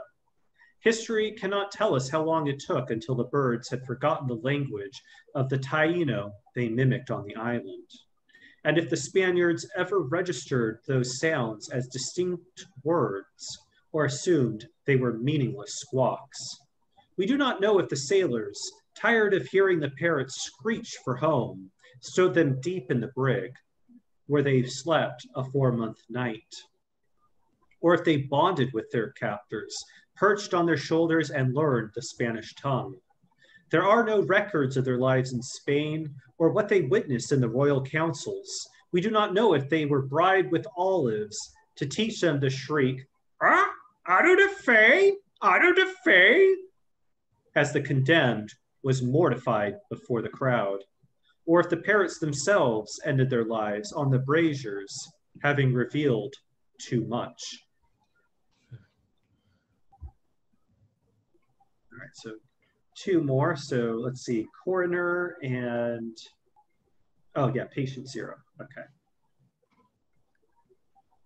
Man, if 20-year-old me knew he was getting this much praise, one, he'd let it go to his head and do really stupid things because of it, but also he'd be pretty tickled. So this is The Coroner as a Child, and yes, this is another one that I wrote when I was an undergrad and then resurrected as an adult. And it originally was published in Trailer Park Quarterly by Dan and Rebecca. Oh yeah, big following here. The Coroner as Child. From the child's seat in the grocery cart, he reached to poke the plastic-wrapped beef. A cold, spun yarn of muscle pooled blood around his finger. His grandmother's reprimand disturbed the careful application and release of pressure. As he yanked his arm away, he squirmed, slipped, and punched his finger through the cellophane, a bullet hole in an unfurled animal. She made him pay for the meat with a $5 bill kept in his birthday card. On the ride home, he held the wounded beef in his lap, feeling the warming blood spilled into the bag and sloshing over his legs in rhythm with the potholes. He watched Grandma fry the meat into patties, grease spattering pinprick burns across her arms. Her lecture on wasting food and children starving in Ethiopia muffled by the sizzle. The smoke, visible in the kitchen light, blanketed the antiseptic lemon smell on his twice washed hands as the beef's skin-knee color seared into cadaverous gray. "Do you think they're safe to eat now?" she asked, answer already in mind. He nodded without reason. "Aha!" She cut a patty in half. "Still pink!" At the dinner table, his burger was served, dissected into 3 blackened parts, leaving charcoal trails on the bun. Even a ketchup transfusion could not reanimate the cremated remains as they sanded his teeth. She counted his bites, 1, 2, 3 to 50, before motioning to swallow. The puree of meat, bread, and condiment, and textured filler. When she cleared the dishes, he snuck out to the garbage can and dug out the grocery bag and peppered with old coffee grounds and sticky with brown oxidized blood. He stuck his finger in the gristle smeared on the styrofoam tray. The taste was metallic, like a razor blade inside a candied apple handed by a stranger on Halloween, and just as sweet. Thank you. And then I'll do the one you referenced with my high school assistant football coach. Let's see, that one is called Patient Zero. And this one, this was an early one that I wrote as my rebirth into poetry. And Dan Crocker was a huge fan of this one early on. And I was a little afraid to publish it. So it never got sent out, but it's in the book. Because it's, you know, it's this one goes back to my interest in talking about LGBT history and coming out. And while it was something that I wrote early on and needed to write, at the same time, you know, the personal aspect of it maybe is why I didn't send it out too much. So this one's called Patient Zero. Ask any educated lycanthropist, and they will tell you the one and only way to kill a werewolf is a single silver bullet. And so in turn, we expect all monstrosities, mythic or real, all multiplying mutations, benign or infectious, to originate from a single traceable point and arch toward a predictable end. In high school, the football coach taught us all the history classes, or health classes. Damn, I fucked up that line. Let's do that stanza again. In high school, the football coach taught us all the health classes. And though he used no anatomy charts, we learned everything from made-for-TV movies. Meredith Baxter made the tragedy of bulimia knowable in a way the science of a textbook never could. But when it came to sex ed, Coach broke into lecture. AIDS was caused by a bisexual doing it with a monkey. As an adult, I have heard the well-rehearsed monkey mythology. And though there are many ways man could have come in contact with a monkey's bodily fluids, we always return to sex, as if the disease had to be a punishment. Knowing no meaning to our suffering offers us no redemption. We fear the indifference of a virus as much as its symptoms. All mythologies need a villain. If the frustrated labor of scraping out a living on a hostile earth can be traced to a single woman picking forbidden fruit, then all the anxieties, shame, and tortured desires of the flesh can be blamed on the deviant rustling in the bushes. The villain had to be bisexual, not homo or hetero, not the devil you know or the devil you expect, but a shapeshifter. At 14, with my bleached hair and boy band pleather pants, and by the way, that is true because the late 90s were horrific, and that's exactly what I looked like. I felt implicated by this history, called to atone for the sins scrawled on the chalkboard. I was to blame for the fall of Rome, the erosion of America's family values, and the astonishing 761 show run of Starlight Express on Broadway. And that's true. I looked that up on Wikipedia. In college, I learned of the conspiracy theories. AIDS was concocted in a government lab to eradicate the gay rights movement, complete with apocryphal tales of Reagan rolling around on the Oval Office floor in laughter as the plague swept through. There had to be a cruel God's lightning bolts. Indifference and its absence of signification could not explain the body count. And I learned of the once established truths, now known to be fiction. Flight attendant Gaëtan Dugas, the patient zero myth, a one-man epidemic sowing the seeds of disease from layover to layover. There had to be a face, a Judas kiss framed by a 70s porn mustache, to vilify a protein structure. There had to be a name, the foreign French moaning unintelligibly through contorted Anglo mouths. There had to be a retribution for freely realizing his desire, a moment when his Air Canada plane flew too close to the sun. Despite every mapped genome, every millimeter of vaccine, every nuclear targeting of a cancer cell, every x-ray that shows us what's really inside, superstition still fires silver bullets into the dark. We're still afraid of getting it from a toilet seat, still dying of metaphor. Oh, and there's that line that I used earlier, dying of metaphor. We all have to die from something. That's how I would like to die. Maybe die from simile. He was like something and thus he died. But I'm glad that you brought up that poem, because it wouldn't have been one that I would have like put on my list to read, because I'm still a little like, I think maybe John, you can identify with this, and all the poets that are listening to me in the crowd, you've written something that you're still a little afraid of. Oh, sure, that's true.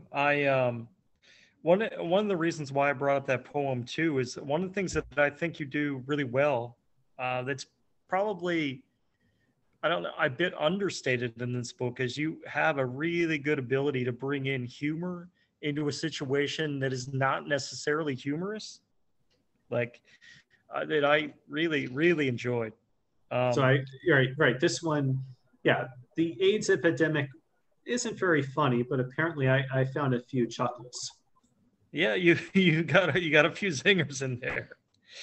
But you know that's you're right. Well, I wanted to bring up something because kind of tangentially related to this, because it's related to the theme of that poem, and I'm sitting here in my apartment and I'm talking to you, John. And also, you made that joke before we went live about Jeff Wine. Oh yes. And his amazing run on Card Sharks. I remember we had a conversation where I brought up that I wanted to write a poem about how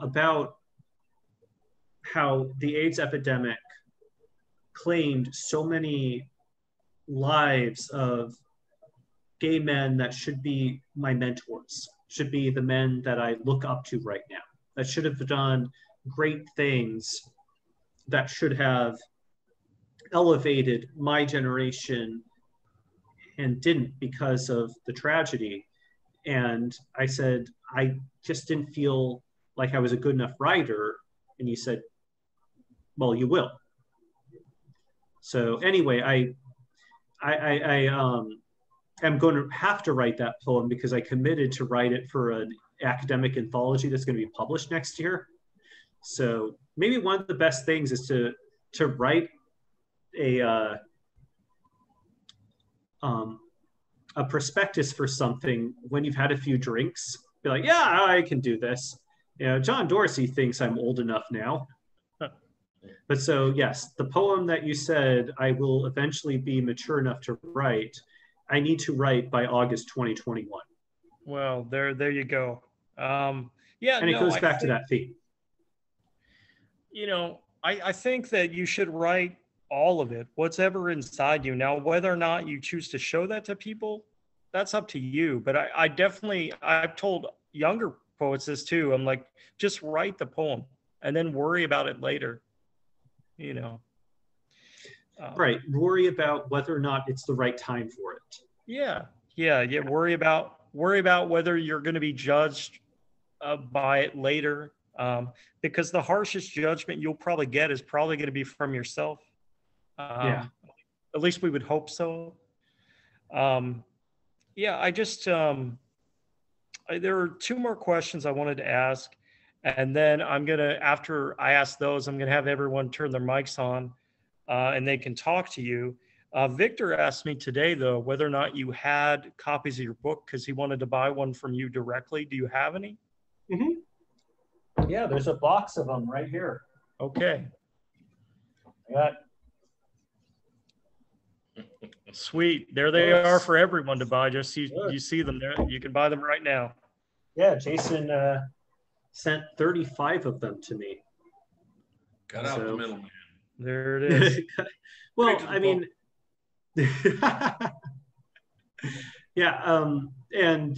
I'll gladly send copies to Victor or whoever asks me because, okay, I'll send. Agnes has raised her hand. I'll send one to Agnes. Because I just want to. I'm just so tickled to have my book out and to have somebody like Jason, believe in it and put his effort into it. And so I'm happy to just mail out copies to whoever wants one. I'm very lucky to be in the position where I've, got this amazing job at College of the Canyons and amazing people that I work with. And, John, you've seen this, and Victor, is that a cat or a dog? I can't tell because your camera is very low resolution, but you've also seen College of the Canyons. So I'm in a wonderful position where, I've got a great job and, I can be like, yeah, I want to just share my love with her. Yeah, that's a cat. Yeah, that's Victor's cat, Skittles. That is a great name for a cat. Dude, it's got like a pituitary problem or something. No, Skittles. It's huge. Oh, I mean, just the way Skittles is a great cat. It's gigantic. I'm hearing two different viewpoints on Skittles. I've never met Skittles. I'm just looking right there for. Oh, there he is again. Just tonight, Jason figured out how to make a drink, but he has not met Skittles. Oh, we're talking about my drink making. Oh, there it is. Okay. We're seeing about maybe 5 frames per minute of Skittles here, so it'd be a hasty judgment, but yeah, okay. So definitely Agnes and Victor, I'll send copies your way. But I think Paul wants one too, so I can send one there because I got plenty of them. They're actually sitting in the back of my car right now. Chase, I wanted to ask you, why do you believe the pink flamingo is God's most majestic animal? Well, that is definitely somebody who has spent time with me would definitely pick up from me, because I got my flamingo there and got my flamingo shirt here, and you always like to make reference to my flamingo shower curtain. Oh yeah. Oh yeah, no, there's flamingos everywhere. Well, definitely the flamingo I've adopted as my spirit animal. And I think the reason for the flamingo is that they're both majestic and flamboyant. By the way, the word for a group of flamingos is a flamboyance of flamingos. Nice. Huh, really? Nice. Wow. Yes, a flamboyance of flamingos. So they are majestic, they are flamboyant, they are over the top, they are bright, they are brilliant, but they're also tough. They are strong. They're also very social. Like I love the fact that they hang out in groups and they go, one of my favorite photos ever taken was in 1992 when Hurricane Andrew came across Florida. The Miami Zoo was afraid, what are we going to do with our animals? And what they did was they put all the flamingos in a men's room. And then they took a picture because all the flamingos were looking at themselves in the mirrors in the men's room and looking at each other. Huh. So I like that aspect. It's both the reality of me being something that is flamboyant and colorful and over the top and yet strong and iconic, and also a little bit of aspiration that I want to be as social and part of a community as the flamingo is. So that's, you know, I also like the fact that a flamingo is not pink by birth. You earn your pink because they have to eat the crustaceans to turn pink. Huh, interesting. Yeah, flamingo babies are gray. Yeah, wow. You grow into your pink. Right, this book is full of animal facts.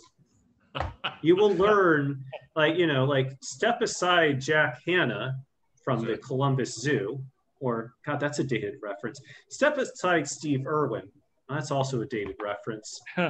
Who does Generation Z look at for animal information these days? I don't know, but your references make me think all my life I've never known that I'm still a gray flamingo.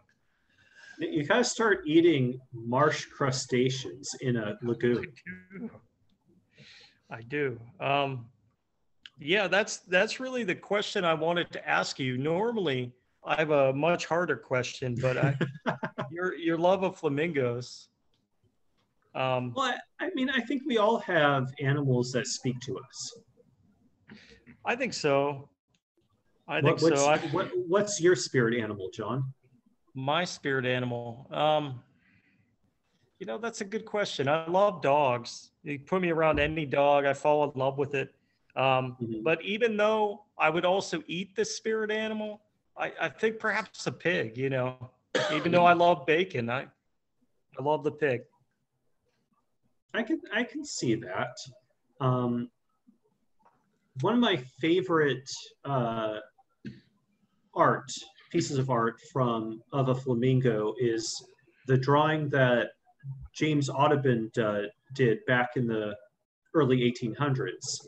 You know, it's the iconic, the head's kind of dipped down like this. In fact, I remember when I was working with Jason on the book, and he wanted a piece for the frontispiece of my book, and I directed him to an archive of vintage flamingo drawings. And I said, you can do all of them except the Audubon one, because that one was already done for a book that was already done for an LGBT themed book that was really big this summer. Mostly Dead Things by Kristen Arnett, which is a fantastic novel.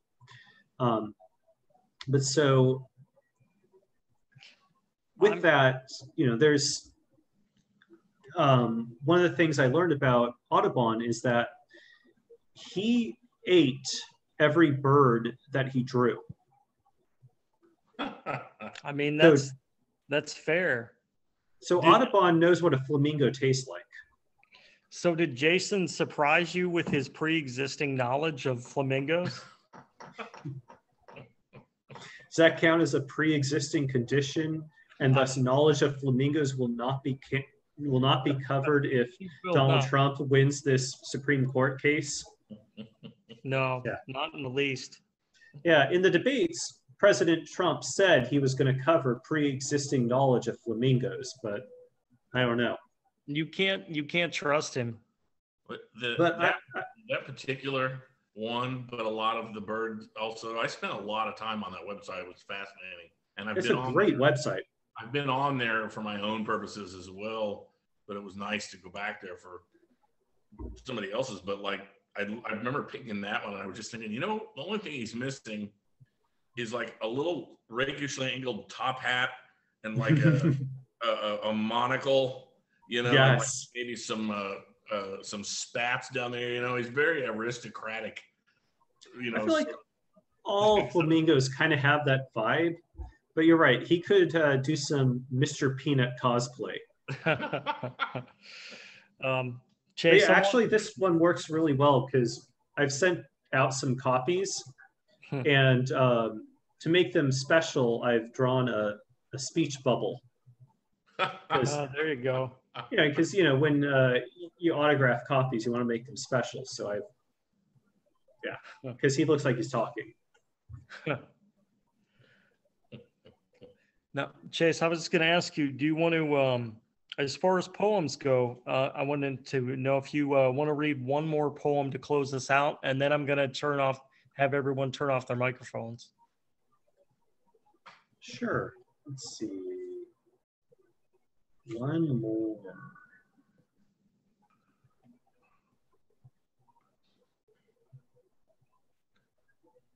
Okay. All right, one more to close us out so that we can get more of the zoo in here. And this one's a good sweet spot because it's both about animals. It's also a little family personal because the title is based on a joke my grandmother told in the early 70s that still gets mentioned today. And so this one is called Your Mother Doesn't Want You Wasting Color Film on Zebras, which is something my grandma told to my dad when she took him to the LA Zoo. Because it would be like, 1973, and color film was expensive back then. So if you're going to take pictures of a zebra, use black and white because you're just wasting our money. So yeah, your mother doesn't want you wasting color film on zebras. Feel free to spend your film on boulders mistaken for Galapagos tortoises, the fleshly eclipse of a thumb obscuring a monkey, the anonymous neck of a giraffe decapitated by the viewfinder, or the pigeons pecking your trail of dropped popcorn, even though we can see them from the corner park for free. Color film is for the pink haze of a flamingo across the lagoon in a distant flamboyance, the captured yawn of a tiger remembered as a roar. But most of all, do not waste your color film on zebras. They live in an impossible world of black and white, contrast, defined binaries and geometries. A baby zebra imprints on her mother's stripes, memorizes the pattern, follows its map for life across the dusty savanna. Zookeepers can copy the stripes, paint them on t-shirts, and lead the baby zebra anywhere by the gravity of instinct. Do not trace the familiarity of my veins when you should be scribbling off the paper. Zebras are born with a predestined ending, always after the xylophone or X-ray. They know their place in the taxonomy of all living beings, but it comes at the price of accepting they're the untouched page in the coloring book. Excellent. Thank you for that, Chase, and thank you for doing this tonight. I want to remind everyone. No, it's been a lot of fun. I want to remind everyone just that we are. This is OAC Books Presents, and we are at Osage Arts Community, and I try to do a little plug for them and just let people know that they are an artist residency program here in Southern Missouri that offers space to artists from a period of 1 week to 1 year generally. And they can be found on Facebook if anyone is interested, and I'm sure they'll get you an application. And beyond that, it's wonderful to do this, and it keeps getting better every time. And I'm actually starting to get comfortable with it, which is great. And I want to thank everybody who stuck with us today. I had no one left, and I appreciate that. If you guys want to turn on your microphones and talk to Chase, if you can either hit him up on Facebook, or if you want to put your addresses in the chat window in terms of him to send a book to you, or however you want to go about that, you can go ahead and do that. So I'm Facebook friends with everybody that I see right now, so that's pretty easy. Well, yeah, hopefully, I'm hoping that some people that see this on YouTube, which I will upload it to, and I'll also upload it to the Art Center YouTube page. I'm hoping that some people will contact you about picking up a copy of your book. Sure. And I would just tell them the best way to do that probably would be to reach out to you on Facebook via Messenger and just exchange details. Sure. Yeah. And now Victor has gone away completely. I think Skittles ate him because I don't see either of them, and I don't see his camera either. Well, that just gives me good material for a sequel. You're not on? Oh no! Now I hear Victor. Okay, We can't I just see you. Yeah, we just can't see your camera, Victor. Yeah, you're a black void. I'm in the spirit of They're Victor not Cloven Jr. showing? How do I know that's Victor and not Skittles after eating Victor being able to mimic his voice? Yeah, that's Skittles is interesting. No. Skittles is currently wearing Victor's body as a suit. Yes. Yeah, he has Victor's face over his face. And he's going to now live Victor's life as Victor. It's true. He'll have to do like the nicotine pills or whatever, and drive around in Victor's car. Will he glow when he's near radiation like Victor does? That's right. Yeah, we just got to get a Geiger counter. I have a random animal fact I was going to share with you all quickly after John said his spirit guide animal was a pig. The great poet Lily Penhall and I met the night I was coming to live in Dallas. She was leaving Dallas. And of course, we talked about the refractory period of the male pig and how their moment of issuance or little death can sometimes be up to like 8 or 9 minutes long. And she said, without missing a beat, oh, that's why bacon tastes so good. And then put that in a poem. So I thought I'd share that. If you were a pig, John, you'd definitely be happy in those moments. Yeah, I like the pig because, they're slow and sort of lethargic, and they don't let anyone tell them what to do. So, and they are delicious. Yeah. They are delicious, John. It does make you wonder about Smithfield's slaughtering methods and how they make them taste so good.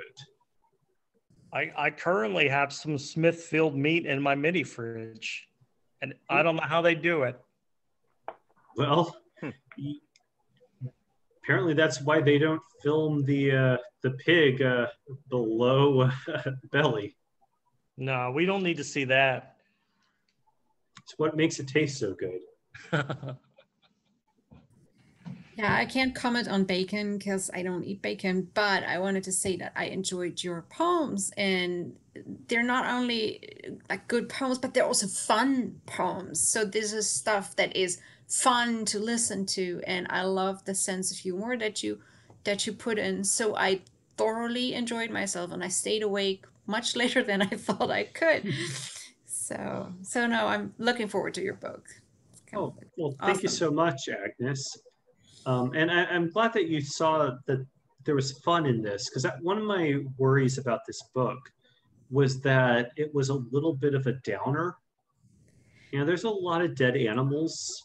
Yeah, but the way, just like the poem that you read about the burial, that first line is already brilliant. Like, you saw the burial of 2 dogs and 3 cats and Ronald Reagan, or 1 president. It's just great. And even though that is about the dogs, it's not sad. It's just, yeah, it's these little bits. And the thing about Marco Polo and the unicorn, that unicorn poem, I love that. That is beautiful. And it's just, and also what I really enjoyed about this, that you picked all those you names that are like the nod. Mm-hmm. It's just such a fun idea to run and play with that. So it's very whimsical and it's very, yeah, I had a blast listening to you. I'm glad you picked that up. There is a website that lists all the animals alphabetically. So I consulted it to look for animals that begin with U. And there aren't a lot of them. And there aren't a lot of them that are specifically just a U word. Like a lot of them are the uns. And what I realized is that so many of these animals, these species, were the un this and the un that. And that there were other versions of that animal that were the that. So the unstriped meant that there was a striped one. And I thought, man, you exist in the world. And how long has a species been there? Maybe thousands, hundreds of thousands, maybe even millions of years. Like they saw dinosaurs. And yet when people come around, they're like, oh, you're the unspotted one. So you're now defined by the fact that you're not as good as another thing that you've never seen. And like, that's a kind of crappy moniker to have for a species. I don't know what your status is at your college. I'm a college teacher as well, and I am not tenured. And all the not tenured faculty, they go by the abbreviation NTT. We are all collectively labeled by what we are not. So I kind of feel like the unspotted whatever it was. Well, and Agnes, I have been that, because when I taught at Southeast Missouri State, I was an NTT. So I had your exact job designation from 2014 to 2016 when I was there at CMO with... That's where you met Daniel? Where I met Dan. He was one of my colleagues. And so, I have a tenure review meeting next week, so let's hope things go well. But yeah, I totally get that. And that's, that was one of the problems with being in Missouri, was this weird sense of, well, you're non-tenure track. Yeah, so defined by what you aren't. Well, and that's a hard thing to be defined by. It doesn't really bother me, but I was reminded of it when I heard you read that list of animals that are defined by what they were, and I didn't realize it. It just clicked a little later. That's okay. Yeah, that's kind of me, and I think it's really funny. Well, and that's awesome, because that's exactly what poetry should do, right? It should connect to other people in ways that I could not even predict. That you are identifying with that poor unadorned rock wallaby. That I'm feeling that way. The bureaucracy of the Missouri state education system has made me feel like that poor rock wallaby who is not adorned and will always feel inferior to the rock wallaby who is adorned. Chase, I just want to say, I don't know what you're talking about on one end. Your book is uplifting. I didn't find it, I actually being serious, I did not find your book depressing at any point. That's really good to know, because I can never tell if I'm being uplifting or depressing. Because some of the things that I find uplifting, other people are like depressed by. Like when I'm doing a class lecture on existentialism, because I love to do the existentialists in class. And I say that, they talk about the fact that we're all going to die eventually, and that life is inherently meaningless. And that's what's uplifting about existentialism to me. None of this matters, and that's what should empower you. Students, that's not what they're used to hearing. But to me, that's uplifting, because it means that I have the power to define meaning and to find the purpose of being alive for my own self. That's empowering. So yeah, so I never know if what I find empowering and uplifting isn't what people find depressing and discouraging. Well, I'll say this. It's hard for me anymore, and I have to admit this. A lot of times I'll go through a book and I'll randomly pick out pieces, but I can't sit there from beginning to end. It's part of our like culture of like, I don't know, where our attention span has gotten so bad over the years. But your book I read from front to back, and it really, really was one of the most enjoyable books that I've picked up in quite a while. Wow, that's amazingly high praise. Like, I was, I'll reveal some personal stuff about myself because it's the point of reading your poetry. So I was on a date earlier today, socially distanced, masks outside, we're being safe.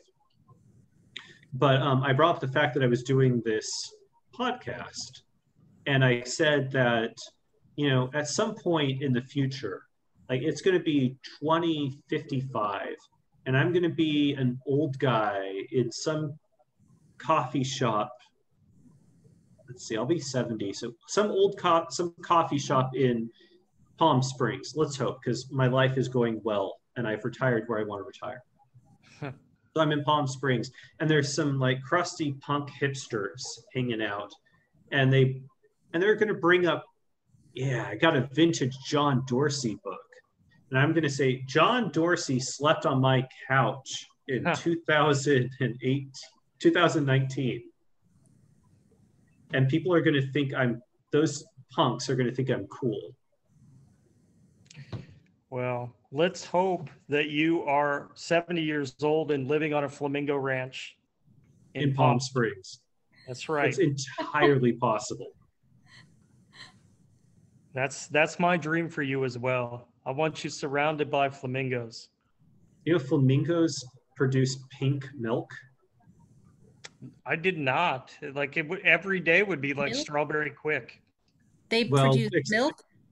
Yes. Well, it's not mammary milk, but they have a something in their throat that allows them to produce nutrient-rich liquid that they can then feed to their chicks. Yeah. So that it's not going to taste like strawberry quick. It's going to taste like old crabs. So if you want old crab milk, you can't have everything. So, but that's how the chicks start turning pink. Okay. So if you want to turn pink, drink your old crab milk. All right. Well, I've learned a lot today. I didn't know very much about flamingos, I have to be honest. But all right. Well, I'm gonna wrap it up here just because it's getting late for everybody. All right. I want to thank Chase for doing this. It's great to talk to you, Chase. Oh, it's awesome. I enjoy every time we can chat and talk about poetry and support each other. That's awesome. Well, we'll have to do it sometime where there isn't like a podcast involved. Although I'll admit this is a good excuse just to talk to you, which I enjoy. So absolutely, any excuse. Yeah. But yeah, Victor and I both said we want to get back out there. So as soon as it's safe to do it, we'll come watch the Game Show Network with you. Absolutely, you guys have a eternally standing invitation to sleep on my couch and watch the Game Show Network. And I'm on the property market, so I might actually have a proper place for you to sleep in the future instead of just my living room / kitchen area. Oh, Chase, don't spoil me. I was fine right where I was. So it's just good to see you. It's good to hear your voice. I'm gonna say goodnight to everyone here. I love you guys. Paulie, I'll see you soon too, brother. I love you. All right. You guys have a good night. All right. Thank you again. Good night, everybody. It was good to see you all. Bye. Thanks, Chase. Bye, Agnes. Thanks, Bye. Paul. Thanks, Agnes. Thanks, Victor. Thanks, John. And thanks, Jason. All right. Talk to you soon. Bye.